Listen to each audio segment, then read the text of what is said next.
গ্রামে যখন আমফান আসলো, ঝড়ে ঝড়ে সব ভেঙে গেছিল জানিস ব্যাংকবাবু। তুই তো ছিলিস ওখানে, দেখেছিস। আমার ঘরটা ভেঙে চলে গেল, আর আমার সংসার, আমার পৃথিবী বলতে তো আমি আর আমার মা ছিলাম। ঝড়ে বন্যায় আমার মাটাও ভেসে চলে গেল। পরের দিন সকালে যখন চোখ খুললো তখন দেখলাম আশেপাশে কিচ্ছু নেই, জলের মধ্যে আমি আর চারপাশে ধুধু করছে, কিচ্ছু নেই, সব বাড়িঘর ভেঙে চলে গেছে। তারপরে তুই আসলি, আমায় বাঁচালি। আমার মা তোর কথা অনেকবার করে বলেছিল যে আমাদের গ্রামের ব্যাংকে এক শহরের বাবু কাজ করে, সেখান থেকেই তো তোকে ব্যাংক বাবু বলা শুরু।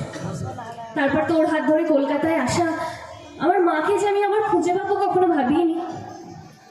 কলকাতা শহরে এসে আমার স্বপ্ন জিমন্যাস্টিক, সেটাকে যে এত কাছ থেকে পাবো কোনোদিন ভাবতেই পারিনি। যে মা জিমন্যাস্টিকের নাম শুনলেই এত রেগে যেত, আমাকে মারতো, বকতো, পাড়ায় কখনো কিছুতে নামই দিতে দিত না। কিন্তু মাকে হারিয়ে ফেলার পর আমি জানতে পারলাম যে সেই মাই নাকি একদিন স্টেট চ্যাম্পিয়ন ছিল।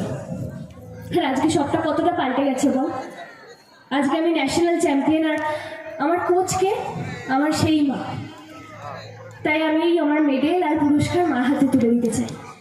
আমার শুধু একটাই চাওয়া, জীবনে এতগুলো লড়াইয়ের পর যখন এখানে এসে দাঁড়িয়েছি, তুই আর আমার মা পাশে আছে, সেভাবেই আমি চাই। লড়াইটা কিন্তু এখনো থামেনি। ন্যাশনালের পরে ইন্টারন্যাশনাল, তারপর আরো অনেক ফরিংদের সাহায্য করা বাকি। তুই শুধু কথা দে ব্যাংকবাবু যে তুই আমার পাশে এইভাবেই থাকবি। আমার যে কোনো লড়াইয়ে তোরা দুজন পাশে থাকলে ফরিং তার লড়াই কোনোদিন থামাবে না, সে বাইরে হোক আর ঘরে। তাছাড়া এই যে এত বড় বাড়িটা, আমার শাশুড়ি মা, মেজদি, বড়দি, এটা সবাই কত ভালোবাসে আমায়। জীবনে যা কোনোদিন পাইনি সবটা যেন একেবারে একসাথে পেয়ে গেছি। এই কলকাতা শহরটা এসে প্রথমে বড্ড ভয় করেছিল, এত বড় বড় বাড়ি, এত সমস্যা। আমি যখন জিমন্যাস্টিকের ওই ক্লাসগুলোয় যেতাম তখন দেখতাম সবাই কত কিছু জানে, কিন্তু গ্রামে তো আমি কখনো এত কিছু শিখিনি। ওই আমাদের পাড়ার ক্লাবে দেখতাম কি সুন্দর সবাই উড়ে উড়ে জিমন্যাস্টিক করে, কিন্তু আমি তো ওইটুকুই জানতাম। কিন্তু দীর্ঘ লড়াইয়ের পর তাদের সবাইকে পার হয়ে এই গ্রামের ফড়িং আজকে ন্যাশনাল চ্যাম্পিয়ন।